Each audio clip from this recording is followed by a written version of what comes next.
Sergio Andrade hay dos formas de recordarlo: como el productor musical más exitoso del México de los 80s y 90s, incluso nombrado el Rey Midas de la música, o como el protagonista de uno de los escándalos más grandes del mundo del espectáculo mexicano. A partir de 1982, empezó una de las etapas más productivas de su vida musical, convirtiéndose en el compositor, arreglista musical y productor de mayor éxito en México, el Rey Midas de la música, produciendo a un sinnúmero de artistas: Lucerito, Cristal, Lisa López, Lorenzo Antonio, Okidoki, Ciclón, Joan Sebastián, Napoleón, César Costa, Yuri, Ricky Luis, Boquitas Pintadas, Ivonne e Ivette, Grupo Nuevo Astro, Gloria Trevi y muchos otros.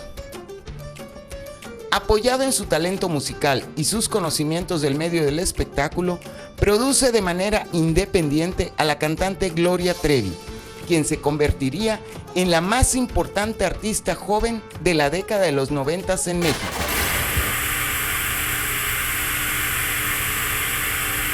A los 12 años, yo me voy a la Ciudad de México a estudiar supuestamente con una beca que me habían dado.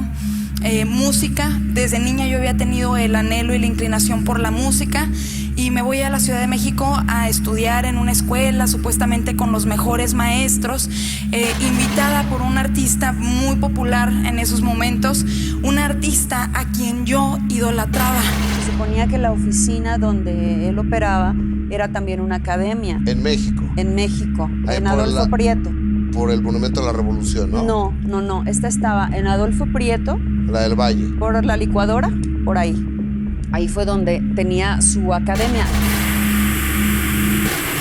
No fui la única persona a la que me tocó vivir eso. A donde yo llegué, tenían más niñas ya reclutadas de años anteriores.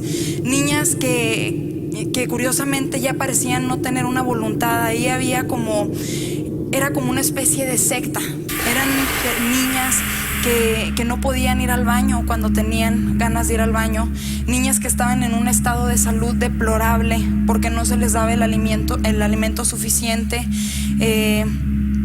Muchas veces, hermanos, a nosotros se nos sometía a trabajos forzados que incluso llegaron a lastimar físicamente a mí, a varias de mis compañeras. Y este lugar en el que estábamos, lo puedo decir el día de hoy, era una secta. En realidad funcionaba como una secta, con un líder, con castigos, con aislamiento, con sometimiento, con temor.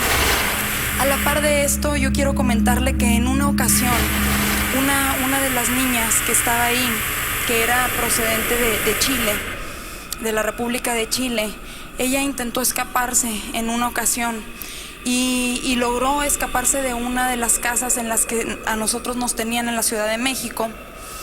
Y esta niña salió corriendo y vio una patrulla y fue a pedir auxilio a esta patrulla de la policía. Y ella les pidió que por favor la llevaran a la embajada chilena. Era en México, Distrito Federal, que le llevaran a la embajada, y les contó rápidamente, ¿verdad?, lo que ella estaba pasando. Ella iba en un estado tremendo, ella estaba golpeada. E increíblemente y muy tristemente, como sucede y ha sucedido muchas veces en México, la patrulla, en lugar de ayudar a esta niña, la regresó nuevamente a la casa a manos de estas personas. Y la niña posteriormente fue golpeada peor de lo que ya estaba, fue aislada por muchos días, fue dejada sin comer. Dentro de esta organización, tristemente, pues había también autoridades y personas políticas involucradas que quizá lo hacían más difícil para uno, ¿verdad? Que cuando empezó todo fue el año 94.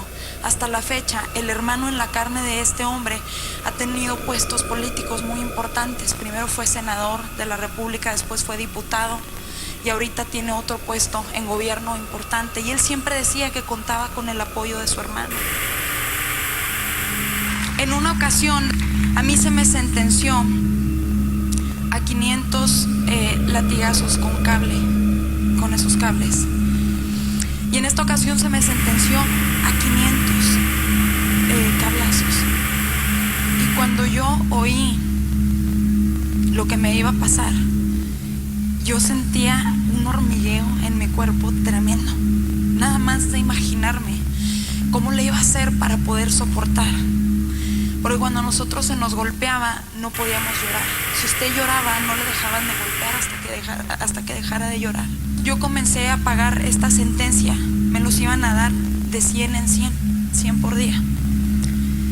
Comenzó el primer día, fue en una casa de México, Distrito Federal, acostada en un aparato de ejercicio, boca abajo, sin ropa. Y usted no podía levantarse de ahí, ni salir corriendo, ni moverse, ni meter las manos, nada. Así es de que estaba yo ahí. Llegó el primer día, me dieron esos 100 cablazos. Los aguanté temblando. Yo los contaba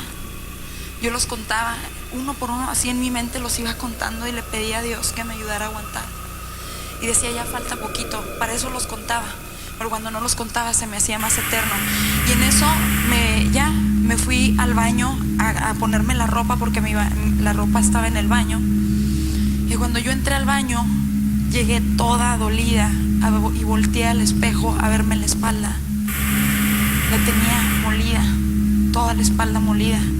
Y me ardía tremendo y yo iba temblando, sentía hormigueo en el cuerpo. Y en eso llega este hombre y me ve que yo me estaba viendo en el espejo.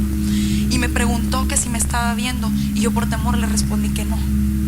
Fue un reflejo inmediato, o sea, no lo pensé. Sabía que se iba a enojar. Y le contesté que no, pero como él me había visto, me dijo, me contaste mentiras, regrésate. Y yo regresé y me puse y se me dieron nuevamente. Cuando terminé de ahí ya me puse la ropa. Al rato que yo quise ir al baño, me dolía para despegarme el pantalón por las heriditas que yo traía. Así pasó el segundo día, lo mismo, hermanos, sobre los golpes que ya traía otros. Llegué al cuarto día. Cuando ya iba a ser el quinto día, ya el cuarto día todavía soporté. Ya no tenía espacio del color de mi piel atrás, ya no tenía. Y en el quinto día llega este hombre y se pone enfrente de mí y yo me desmayé. Este hombre, hermanos, yo quiero decirle algo bien tremendo. Cuando estaba enojado, respiraba como un animal.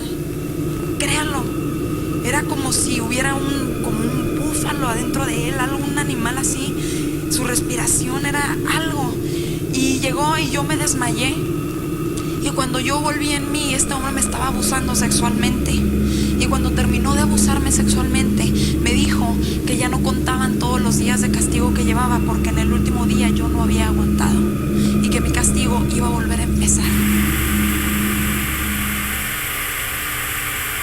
A los 14 años, hermanos, yo quedé embarazada durante mi embarazo yo fui golpeada. A mí me mandaron a la ciudad de Houston, Texas, para abortar al bebé. Cuando yo llegué a la ciudad de Houston, fuimos con un doctor. El primer doctor, me llevaron con un doctor. Y el primer doctor dijo que no se podía hacer el aborto porque yo ya tenía demasiados meses de embarazo, aunque no se me había notado por la mala alimentación que yo tenía. Yo estaba anémica y ellos no se habían dado cuenta. Yo tampoco me había dado cuenta porque desde que yo llegué ahí era muy raro que yo pudiera tener un periodo menstrual por la anemia. Así es de que al siguiente día me llevan con otro doctor y le piden que se tiene que hacer el aborto, que por favor. Y este doctor dice que me va a hacer el aborto, pero que tienen que firmar unos papeles de responsabilidad por si me pasaba algo. Esto fue en el año 97. Así es de que cuando revisan dicen que el bebé es una niña y preguntan si están seguros. Sí, se veían bien, ¿verdad? Las partecitas del bebé y todo, sí, es una niña. Y dejaron la cita hecha para el siguiente día. Yo tenía que ir al siguiente día y se me iba a practicar el aborto. Así es de que finalmente él desistió de hacer el aborto, también en parte porque era niña, porque este hombre planeaba el incesto con sus propias hijas, que es el tener relaciones con sus propias hijas cuando alcanzaran una edad madura. Pero si era hombre, era aborto definitivamente. Fíjese qué tremendo que cuando este hombre se da cuenta que es varón, ya casi a punto de aliviarme, es demasiado tarde y él me dice que él se va, que en cuanto nazca el niño se va a deshacer de él. Yo tuve a mi bebé y en donde me alivié me acompañó una mujer del grupo. Me acompañó y yo tuve a mi bebé y yo no pude besar a mi bebé porque era varón. Si se nos prohibía hablar con alguien, siempre se nos prohibía, pero si era alguien varón, fuese quien fuese, usted no podía tener ninguna clase de contacto con alguien varón, ni siquiera con mi propio hijo. Yo sabía que quizá iban a ser los únicos momentos que yo pudiera tener con él, porque yo sabía que me lo iban a quitar. Él me lo había dicho, por lo menos no sabía cuándo, pero sabía que en algún momento me lo iban a quitar. El 13 de octubre de 1998, la Delegación Estatal de la Secretaría de Relaciones Exteriores en el país ibérico logra contactar a la familia Yapor, a la que sorprenden con la noticia de que había un bebé registrado como hijo de Karina Yapor que había sido abandonado en un hospital de la capital española. De acuerdo con datos de las autoridades madrileñas, Francisco Ariel Yapor Gómez fue abandonado por María Raquel Portillo, Mari Boquitas, en un hospital público.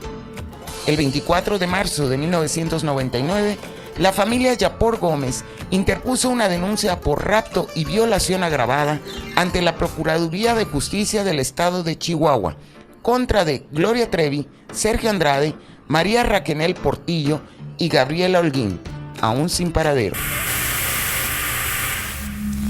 Y a los días de haberme aliviado, hermanos, yo todavía traía la pijama del hospital. Vivíamos en una finca en Málaga, España, a las afueras. Y en esta finca había un canal que abastecía de agua la finca. Y estaba nevado, mi niño nació en diciembre. Y se hizo lodo y se tapó el canal del agua. Y me pusieron con 2 cubetas como de pintura a llenarlas de ese lodo. Y yo las tenía que agarrar y cargar y irlas a tirar al otro lado del terreno. Y me dijeron que tenía que hacerlo rápido y sin ensuciarme. Y yo estaba débil, hermanos. Yo también durante mi embarazo yo tuve anemia todo el embarazo. Yo me llevaba las 2 cubetas arrastrando prácticamente. Me las recargaba en las piernas y me las llevaba arrastrando.